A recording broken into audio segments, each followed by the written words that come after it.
तो गाइस आज हम बात करेंगे मैनेजर किम के चैप्टर नंबर 71 के बारे में। और पिछले चैप्टर में हमने देखा था जिनचॉल पार्क को, जो कि टॉम ली के ऑफिस की दीवार को ब्लास्ट कर देता है और यहाँ अंदर चलते हुए आ रहा होता है और मैनेजर किम को कहता है, हे मेरे दोस्त, मेरे साथ शामिल हो जाओ, एरिस को ज्वाइन कर लो। जिनचॉल के साथ अभी 2 बंदे और होते हैं जो कि देखने में काफी ज्यादा अलग से लग रहे होते हैं। इतने में ही मैनेजर किम जिनचॉल से कहता है, 1 मिनट, आखिर तुमने मुझे ढूंढा कैसे? बट तभी टॉम जिनचॉल को कहता है, फिर से हम लोग एक बार फिर से मिल गए, लेकिन आखिर तुम यहाँ पे करने क्या आए हो और तुम्हारी सारी की सारी तमीज कहाँ है? तुम इस तरह से मेरे ऑफिस में आके मेरे आदमी को यहाँ से नहीं लेके जा सकते। टॉम और जिनचॉल दोनों के चेहरे में ही स्माइल होती है, लेकिन ये स्माइल नॉर्मल नहीं होती। जिनचॉल भी एक हैवानियत वाली स्माइल के साथ कहता है, आखिर मैं और क्या कर सकता हूँ? जिस तरीके का हम लोग काम करते हैं उस फील्ड में मैनेजर किम जैसा टैलेंट बार बार देखने को नहीं मिलता, और ऊपर से मुझे लगता है मैनेजर किम को पहले ही जॉब से निकाल दिया गया है। अभी टॉम और जिनचॉल एक दूसरे को घूर के देखे जा रहे होते हैं। मैनेजर किम इनको रुकने के लिए कहते हैं, लेकिन ये मैनेजर किम की नहीं सुनते। तभी टॉम जिनचॉल को कहता है, निकाल दिया? तुम्हें किसने कहा कि मैंने किम को जॉब से निकाल दिया है? यांगचॉल, क्या मैंने ऐसा कहा था कि मैंने किम को जॉब से निकाल दिया है? यांगचॉल कहता है, नहीं सर, आपने ऐसा नहीं कहा था, आपने कहा था कि अब से तुम्हें फायर किया जाता है। टॉम कहता है, हाँ बिल्कुल सही, मैंने कहा था मैं तुम्हें फायर करता हूँ। इसका मतलब ये था कि मैं किम के अंदर की आग को जगाना चाहता था। मैन इन यूनिफॉर्म, लगता है तुम्हें कोई गलतफहमी हो गई थी। आखिर ऐसा कैसे हो सकता है? तुम वो बात नहीं समझ पाए जो मैं बोलना चाहता था। हम बेकोहाम वाले पूरे ग्लोबल लेवल पे काम करते हैं, हम लोग तुम्हारी तरह कोई मामूली फौजी नहीं है। और टॉम की आवाज सुन के जिनचॉल के साथ का एक बंदा कुछ कहने लगता है। जिनचॉल के साथ का बंदा जो कुछ भी बोल रहा होता है वो दूसरी लैंग्वेज में होता है, इसलिए वो चीज ना हमें समझ आ रही होती है और ना ही टॉम को समझ आ रही होती है। इसलिए टॉम यांगचॉल को कहता है, आखिर वो बोल क्या रहा है? यांगचॉल टॉम का आंसर देते हुए कहता है, उसे देख के ऐसा लगता है उसे हम पसंद नहीं आए हैं। वो बोल रहा है हम बहुत ही ज्यादा एहसान फरामोश हैं। मुझे लगता है वो ऐसा इसलिए बोल रहा है क्योंकि इन्हीं लोगों ने डिप्टी प्राइम मिनिस्टर का इलाज किया था। और जिनचॉल के साथ का बंदा भी दूसरी लैंग्वेज में जिनचॉल को बोल रहा होता है, क्या मैं इन सबको जान से मार सकता हूँ? हम इन सबको यहाँ पे जान से मार देंगे और जो बंदा हमें चाहिए उसको लेके चलेंगे। जिनचॉल कहता है, नहीं नहीं नहीं, हम ऐसा नहीं कर सकते। वो लोग मेरे दोस्त के जानने वाले हैं, इसलिए हम उन्हें जान से नहीं मार सकते। हमें यहाँ पे बहुत ही प्यार से जेंटलमैन की तरह रहना होगा। और जिनचॉल की बात सुनकर टॉम भी कहता है, क्या इसका मतलब यह है कि तुम्हें ऐसा लगता है हमारी जिंदगियां तुम्हारे हाथों पे निर्भर करती हैं? तुम्हें लगता है तुम हमें कभी भी जान से मार सकते हो? ये एक बहुत ही ज्यादा फनी जोक था। और जिनचॉल लोगों की ऐसी धमकी भरी बातें सुन के यांगचॉल भी अपना लोहे का डंडा बाहर निकाल देता है। यांगचॉल जिनचॉल लोगों को कहता है, तुम्हें क्या लगता है आखिर तुम हो कौन? तुम्हारी हिम्मत कैसे हुई सुपरिटेंडेंट के सामने ऐसी बात करने की? बट इतने में ही जो जिनचॉल के साथ का हुड वाला बंदा होता है वो बहुत ही स्पीड में आके यांगचॉल के लोहे के डंडे को तोड़ देता है, जो देख के यांगचॉल काफी ज्यादा हैरान होता है और खुद से कहता है, क्या जैसे ही मैंने अपना ये डंडा बाहर निकाला इसने उसे इतनी आसानी से तोड़ दिया? इस बंदे की स्पीड, आखिर ये किस तरीके की स्पीड है? और हवा में ही जिनचॉल के साथ का बंदा लोहे के डंडे के टुकड़ों को पकड़ के बहुत ही स्पीड में चारों तरफ फेंक देता है, जिससे सामान इधर उधर बिखर जाता है। इसके बाद जिनचॉल के साथ का बंदा एक रैपट मारता है टॉम के हाथ में, जिससे टॉम के नकली हाथ की उंगलियां मुड़ जाती हैं। इसके बाद जिनचॉल के साथ का बंदा कहता है, ये बहुत गलत बात है,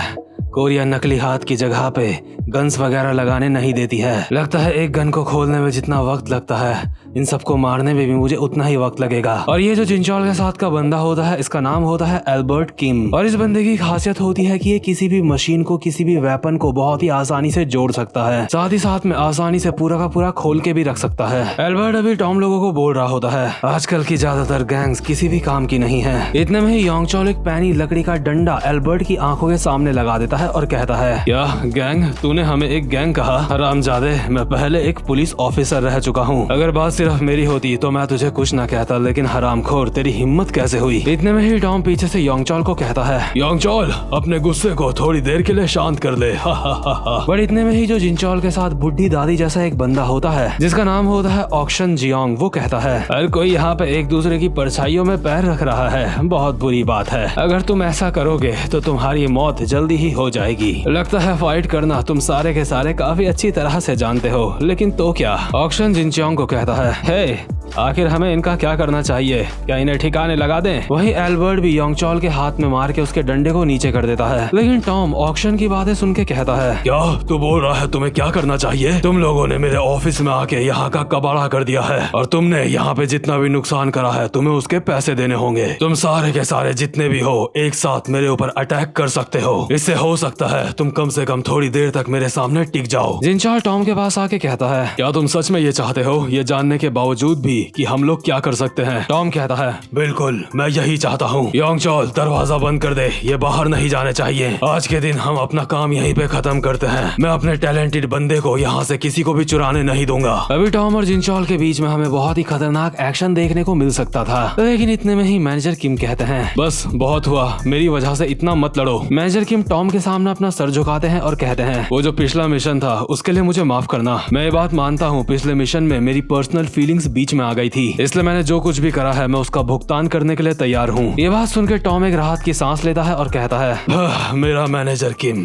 ये हमेशा ऐसा ही था। इसके बाद मैनेजर किम जिनचोल को कहते हैं, और तुम, मुझे लगता है मैंने तुम्हें लास्ट बार तुम्हारे ऑफर के लिए मना कर दिया था। मैंने तुम्हें कहा था मैं आगे से बस मिंजी के ही ऊपर ध्यान देने वाला हूँ, मुझे उसकी चिंता है। क्या तुम भूल गए? मैंने तुम्हें कहा था कि मुझे हमेशा मिंजी के ऊपर नजर रखनी है क्योंकि मुझे उसकी रक्षा करनी है। जिनचोल कहता है, नहीं मुझे याद है तुमने ऐसा कहा था। वहीं योंगचोल टॉम ली को बोल रहा होता है, सर अब हमें क्या करना चाहिए? अगर सच बोलूं तो मैनेजर किम के पास ऐसा टैलेंट है जिसको हमारे पास ही होना चाहिए, और ऊपर से मैनेजर किम ने कहा है उन्होंने जो भी गलतियां करी हैं वो उसके भुगतान के लिए तैयार हैं। वैसे सच बताऊं तो मैं ये सब कुछ देख के काफी ज्यादा हैरान हूँ, क्योंकि मुझे तो लगा था मैनेजर किम को अपनी ताकत पे काफी ज्यादा घमंड होगा और वो किसी की भी नहीं सुनेंगे, लेकिन इस सब के बावजूद वो अपने सम्मान को पीछे रख के हमसे माफी मांग रहे हैं। टॉम कहता है, योंगचोल जब एक मर्द अपने सम्मान को साइड में रख के किसी से माफी मांगता है तो ऐसा सिर्फ इसलिए करता है क्योंकि उसे अपने किसी खास की रक्षा करनी होती है, और खासकर अगर किम की उम्र का एक मर्द अपने सम्मान को साइड में रख के ऐसी बातें करता है तो इसका मतलब साफ है कि वो किसकी रक्षा करना चाहता है। तो जानता है, लोग कहते हैं एक मर्द की जिंदगी में उसका परिवार ही उसका सब कुछ होता है। इसके बाद सीन शिफ्ट होता है और हम देखते हैं शाम का सीन। मिंजी स्कूल से वापस घर आती है और देखती है उसके डैड के साथ पे यहाँ पे हांशु शियोंग भी बैठे हैं। मिंजी हांशु को देख के कहती है, सर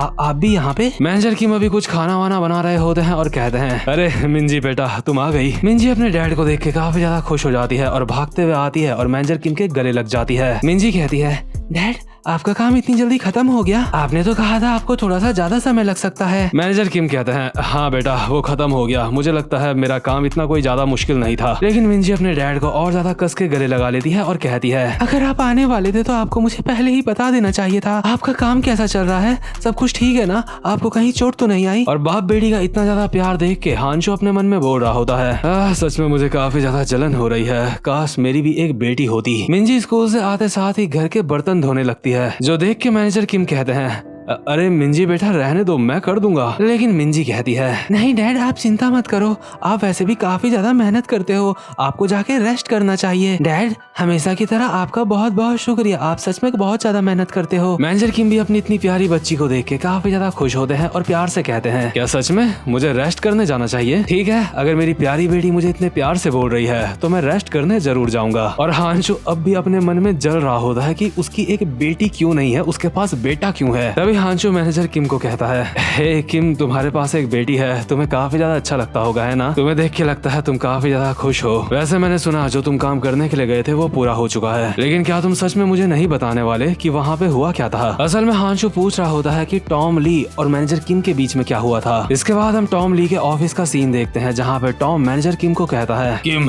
तुम्हें सस्पेंड किया जाता है, लेकिन ये बिल्कुल सच बात है कि तुम बहुत ज्यादा काबिल इंसान हो और हमें तुम्हारी जरूरत है, लेकिन एक कंपनी के अपने कुछ नियम होते हैं, साथ ही साथ में जो कुछ लिमिट्स होती हैं जिन्हें क्रॉस नहीं करना चाहिए, तुमने अब तक उनको क्रॉस नहीं करा है। लेकिन मैं तुम्हें कहना चाहूंगा आगे कोई बेवकूफी भरा काम मत करना। मैनेजर किम कहते हैं, जी सर जैसा आप कहें। और यही सब कुछ हुआ होता है टॉम और मैनेजर किम के बीच में। और प्रेजेंट मोमेंट में हांशु मैनेजर किम को कहता है, मुझे नहीं पता कि वहाँ तुम्हारे साथ क्या हुआ, लेकिन जो कुछ भी हुआ आगे से अपने काम को बहुत ज्यादा मेहनत से करना। सर्चो को तुमसे काफी ज्यादा उम्मीदें हैं। मैनेजर किम कहते हैं, ये कोई बोलने वाली बात नहीं है, मैं हमेशा ही अपना काम मेहनत से करता हूँ। इतने में ही मिंजी अपने शूज पहनती है और कहती है, डैड मैं थोड़ी देर के लिए बाहर जा रही हूँ। मैनेजर किम कहते हैं, क्या तुम इस वक्त बाहर जा रही हो? मिंजी कहती है, हाँ मैंने रिसेंटली एक क्लब ज्वाइन करा है, मैं बस वहाँ से अपना वॉलेट लेने के लिए जा रही हूँ, मेरा वॉलेट वहाँ पे छूट गया था। मैनेजर किम कहते हैं, क्या तुम्हें वहाँ पे अपना वॉलेट ले जाने की जरूरत क्यों पड़ी थी? मिंजी कहती है, वो एक फिल्म क्लब है, वहाँ के डायरेक्टर म्यूजिकल इंडस्ट्री में काफी ज्यादा फेमस हैं। उन्होंने हाल ही में एक कॉमर्शियल मूवी भी रिलीज करी है, इसलिए मैंने और वो जो मेरे सीनियर है उन्होंने डिसाइड करा है हम साथ में मिलके देखेंगे उस मूवी को। मिंजी की बात सुन के मैनेजर किम को अपनी बेटी की काफी ज्यादा चिंता होने लगती है और मैनेजर किम मिंजी को कहते हैं, ओ ठीक है, लेकिन अपना ध्यान रखना। लगता है तुम्हारा जो सीनियर है वो तुम्हारा काफी ज्यादा अच्छा दोस्त है। मैनेजर किम तो ये बात सिर्फ इसलिए बोल रहे होते हैं ताकि मिंजी वापसी में जवाब दे कि नहीं वो मेरा दोस्त नहीं है, बस हम एक दूसरे को ऐसे ही जानते हैं। बट मिंजी ऐसा कुछ भी नहीं कहती, बल्कि मिंजी कहती है, हाँ हम एक दूसरे के काफी ज्यादा क्लोज हैं, वो मुझे काफी ज्यादा अच्छी तरह से जानते हैं, साथ ही साथ में वो मेरे साथ बहुत ही ज्यादा प्यार से रहते हैं। और सिर्फ इतना ही नहीं,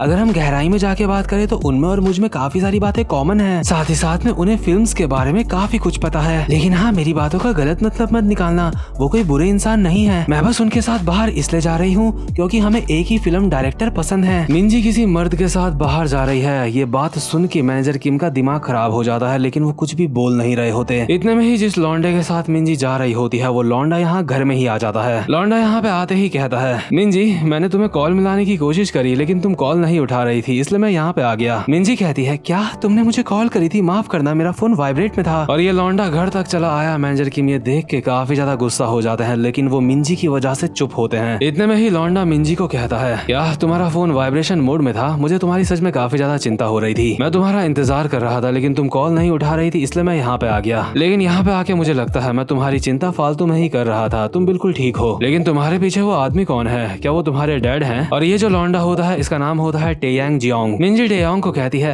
अरे हाँ वो मेरे फादर हैं। मैनेजर किम का तो अभी इस लौंडे को देख के पूरी तरह से मूड खराब हो चुका होता है और वो काफी ज्यादा गुस्सा होते हैं। ये बात यहाँ पे कोई भी नहीं समझ पा रहा होता, लेकिन हांसू को ये पूरी तरह से महसूस हो चुका होता है। और टेयांग मैनेजर किम को बोल रहा होता है, आपसे मिलकर मुझे अच्छा लगा, मैं स्कूल में मिंजी का सीनियर हूँ। हे मिंजी, आखिर मैं तुम्हारे डैड को क्या बोल के बुलाऊं? क्या मैं इन्हें सर कहूँ? वैसे सर कहना मुझे लगता है कुछ ज्यादा ही अजीब हो जाएगा, तो क्या मैं इनको डैड कह के बुलाऊं? और डैड तो यार इस बंदे को मैनेजर किम को तब बोलना चाहिए जब इसकी शादी मिंजी के साथ हो जाए। और मैनेजर किम को इसी बात से तो इतना ज्यादा गुस्सा आ रहा होता है कि ये बंदा मैनेजर किम की बेटी के ऊपर लाइन मार रहा होगा। हांसू समझ जाता है कि मैनेजर किम का दिमाग अभी काफी ज्यादा खराब होगा, इसलिए हांसू सिचुएशन को संभालने के लिए अचानक से इस लौंडे को कहता है, अरे लगता है अभी तुम काफी ज्यादा जवान हो, तुम्हें समझ नहीं है, तुम उन्हें डैड नहीं कह सकते, ये तुमने बिल्कुल गलत बात बोली है, जल्दी से इनसे माफी मांगो। जरूर तुमने नादानी में ये बात बोल दी होगी, है ना? मैंने सही कहा ना? हे किम, तुम समझ रहे हो ना, उसने नादानी में ये बात बोली होगी, वो सिर्फ एक अभी जवान लड़का है।